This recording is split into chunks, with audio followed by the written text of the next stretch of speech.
¿Minecraft en un minuto? ¡Sí!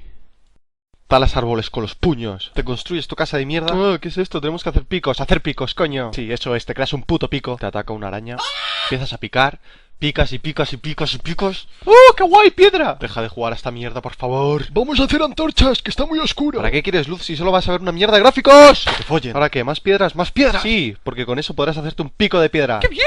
Y conseguir pollas más grandes. No quiero jugar más. Y al final, cuando tienes todos los minerales, te acabas construyendo una ciudad en donde siempre estás solo y disfrutas de la esencia autística número 1 en todo el mundo, con más de 8 millones de jugadores autistas, como tú en un mundo lleno de cajitas asquerosas hijas de puta. ¿Cómo? ¡A mierda! Ey, pero espérate que todavía hay más. El multijugador, aquí es donde empiezan las pollas. ¡Qué bien! Eso sí, no te hagas ilusiones porque la mierda de casa no te va a ayudar nadie a hacerla. ¡Motherfucker! A lo que más te ayudan es a dejarte limpio tu bonito cofre lleno de diamantes. Ay, que sois unos gitanos. Ya no aguanto más esta mierda. Por favor, no vuelvas a subir vídeos así porque no me gustan, ¿vale? No, nie.